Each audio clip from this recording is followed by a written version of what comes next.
Hey, it's Ken again. What I realized I should have done at the very beginning of these videos was talk about the basic tools that any modeler should have in order to make the job easier of assembling a model. Some of these are the following.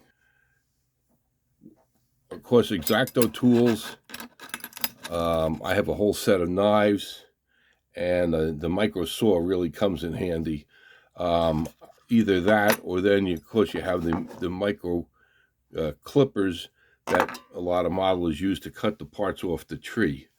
Um, there's times when I prefer the little saw because if you get too rough with the something like a tie rod or steering column, they may actually break, and that's a tough one to fix.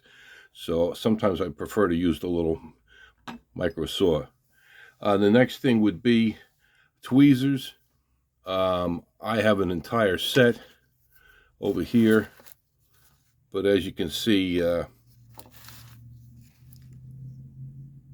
most of them are very sharp, very precise, and they come in different shapes. I bought the whole set just recently.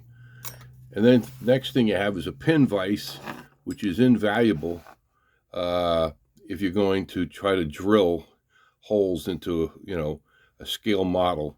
I have a whole set of drill bits to go into these. You can't hold it yourself like I used to as a kid. You end up cutting a little hole into your hand.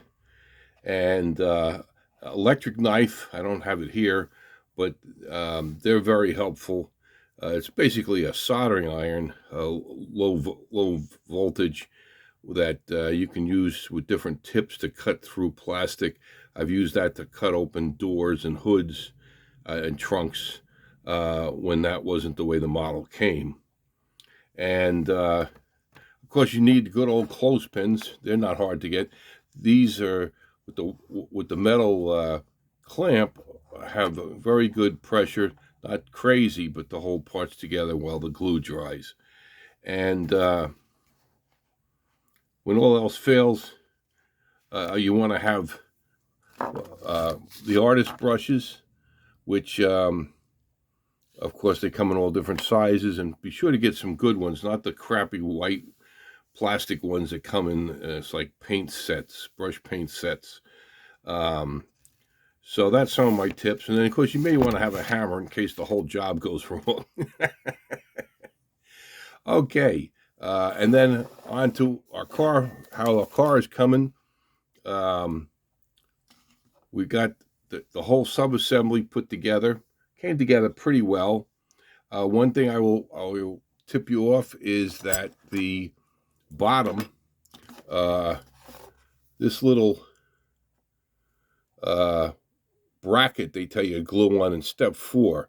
Well, if you do that, it's impossible to get the drive shaft from the engine to the rear end.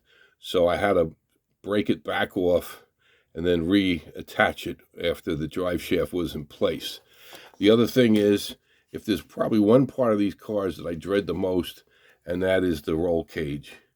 Um, I would recommend, don't do what I did when I was less experienced. Try putting the whole thing together. At least make sure you know how the parts go, and you may want to glue several pieces with a thicker glue, so you have time to form it or press things together with a clamp to be sure the roll cage goes together properly. Because that can be a disaster, especially if they don't fit underneath the body when it goes on. Um,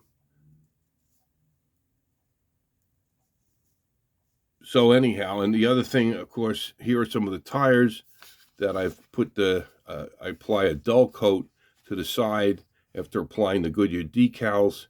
So I'm sure that the decals aren't going to peel off in the coming months as the decal dries out. Um, Again, this is all basic stuff. Um, I don't own a hobby store or anything like that. I'm just doing this. I love car models, and if I can shed some wisdom to share with you guys, so make your model building more enjoyable, more successful. So we'll have one more session of this, and that'll be to going over the final steps. I'm a little nervous about putting those stickers on the car as opposed to decals. I've never done that before. Hopefully it'll work out okay. But you don't dip them in water. They come literally on a long sheet of stickers, and then see what the final assembly looks like. So I'll be back again one more time to show you how the model comes together. I'm pretty excited how it's going to look like. Again, I didn't have to paint it petty blue, which I appreciated, because I bought 3 colors blue that I wasn't satisfied with any of them were close enough to be a petty blue. So it's molded in a pretty close match, since I have other die casts in that color. Okay, so this is Ken. I'll talk to you when the car is completed. Have a good day. Bye-bye.